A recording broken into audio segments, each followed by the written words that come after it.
Mu karere ka Nyabihu umunyeshuri yivuganye umwarimu. Mu karere ka Nyabihu umunyeshuri yivuganye umwarimu. Haciye iminsi havugwa inkuru z'ukuntu abarimu bari gukubitwa n'abanyeshuri, noneho habaye amahano mu karere ka Nyabihu. Umunyeshuri yishe umwarimu amuteye icyuma. Byagenze gute kugira ngo uyu munyeshuri atere mwarimu icyuma? Uyu munyeshuri ngo mwarimu yamuhozaga ku nkeke ataha yakererewe, ngo yamusije ku kigo kugira ngo akore amasuku, yakererwa mu gitondo ngo akamupfukamisha, ariko umunyeshuri yaje kugira umujinya ararakara azanye icyuma birangira agiteye mwarimu. Ishami ry'ubugenzacyaha RIB ryataye muri yombi uyu munyeshuri yivuganye mwarimu amuteye icyuma. Abanyeshuri bari gukora amahano mwino minsi, sinzi icyo babaye. Ni amakuru yashenguye imitima ya benshi, ni amakuru yababaje abanyarwanda benshi cyane. Abumvise iyi nkuru bamwe mu barimu batitiye, abandi bagira ubwoba. Ubu ngubu abarimu bari kugenda gakenya, nta gukubita umunyeshuri. Kwigisha umunyeshuri ni ukugenda gake, wamuhereza ikibazo ntagisubize ukamutwara gakenya. Ishami ry'ubugenzacyaha RIB ryavuze yuko umunyeshuri wese wongera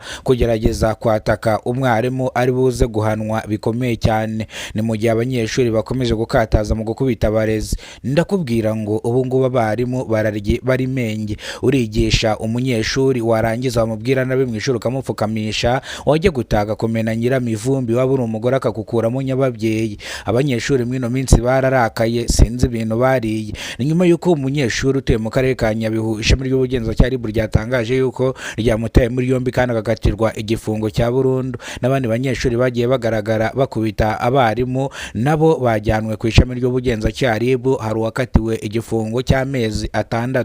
Ngayo nguko rero ishami ry'ubugenzacyaha RIB ryavuze ko nta muntu ugerageza gukubita umwarimu, ndavuga umurezi, ngo ishami ry'ubugenzacyaha RIB rireberere. Ababikora bose baraza gufatwa batabwe muri yombi. Mu karere ka Gasabo mu murenge wa Rusororo habereye biteye ubwoba. Ni inkuru yashenguye imitima ya benshi, ni inkuru yahamuye abanyarwanda benshi cyane, bamwe barwara imitima abandi barahamuka. Ni umugore uri mu kigero cy'imyaka 45 y'amavuko wapfuye urupfu rubi cyane. Ndiri yuko abamwishe bamuteraguye ibyuma barangiza bakamuzingazingira mu kirepe bakajugunya munsi y'umuhanda, bangije bakarenzaho amakoma hejuru, ari byo bita amashara. Ni mu gihe uyu mubyeyi abamubonye bari bagiye guhinga mu masaha ashyira saa 12 za mu gitondo, bagiye kureba babona ikintu kiri mu kirepe, babanza kugira ngo ni boro yenda yaba iri mu kirepe, baragenda bicara impande y'icyo kirepe, gusa bakozeho babona amaraso. Batangira kwibaza ati umuntu wishe iyi nka akayizingazingira mu kirepe akirukanka akayisiga ninde? Babanza kugira ngo bongeye bariye. Nibwo gupfundura gatonya kubera ko baramushyizeho ikirepe n'amashara, bahita babona umusatsi. Mu kubona umusatsi nabo umusatsi wahise uborosokaho, bahita bataka baratabaza, barahamagara abaturage n'inzego z'ubuyobozi zihita zihagera. Uyu mugore yishwe urupfu rubi cyane, yishwe urw'agashinyaguro, dore ko bamwishe bagashinyagurira no murambo.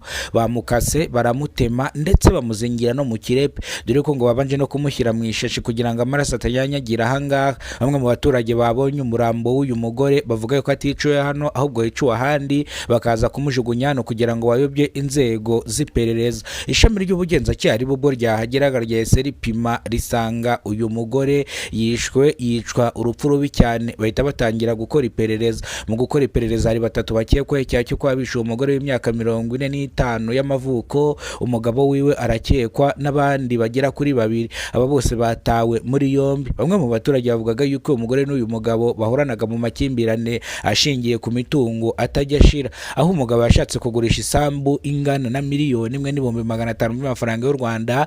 Umugore arabyanga kuko niyo sambu bari basigaranye, izindi sambu ngo umugabo yari yarazigurishije.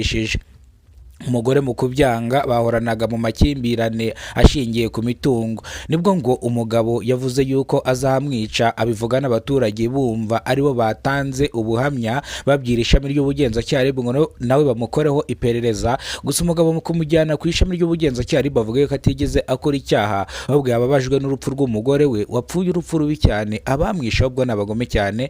Mu kuyobya inzego z'ubuyobozi yahise avuga yuko nawe atazi uko byagenze, nawe bavuga yuko ngo umugore we yitabye Imana. Ishami ry'ubugenzacyaha RIB ntabwo ryigize ryumva ibyo umugabo yavuze, ahubwo bakomeje kumuta muri yombi. N'abandi bagabo 2 bakekwa, ubwo bose ni 3 barakekwaho icyaha cyo kwica nyakwigendera.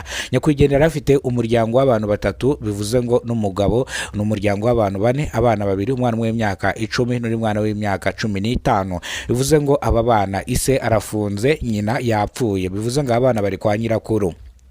ishami ry'ubugenzacyaha RIB rifatanyije na polisi ryavuze yuko umuntu wese ugerageza gukora ibyaha n'ibisa nabyo azafatwa agatabwa muri yombi. Gusa iyi nkuru yashengwe imitima ya benshi, iyi nkuru yahamuye abanyarwanda benshi cyane. Abaturage bari bari hano nibo batanze ubuhamya, babwira itangazamakuru yuko akano gace gakunze kuberamo impfu zitunguranye, aho umugabo n'umugore baba barwanye bikarangira umugabo yishe umugore cyangwa umugore yishe umugabo. Aka gace ubundi ngo hakunze kuberamo urugomo. Abaturage ku bisobanuro bagiye batanga bavuze yuko hano bahashyira umutekano, hakajya hakora patrouille ya buri munsi itahasiba kugira ngo umutekano wongere ugaruke hano mu karere ka Gasabo mu murenge wa Rusororo. Nguko rero abangaba bataye mu ishami ry'ubugenzacyaha RIB. Icyaha nikibahama turaza kubabwira, nikitabahama bakarekurwa turaza kubabwira, ariko abaturage bavuze ko icyaha kibahama, kandi ikindi ngo icyaha nikibahama bahita bakatirwa igifungo cya burundu kitagabanyirizwa ibihano. Nuko nguko byagenze mu karere ka Gasabo mu murenge wa Rusororo. Imana ibarinde, Imana ibahereze ubuzima buzira umuze. Niba aribwo bwa mbere ugeze kubona umuyoboro wa Kidasamura TV Rwanda, ibuka gukora subscribe, ufungura inzogera kugira ngo uzajye umenya byinshi dukora umunsi ku munsi. Amakuru nakagaruka, turabakunda cyane.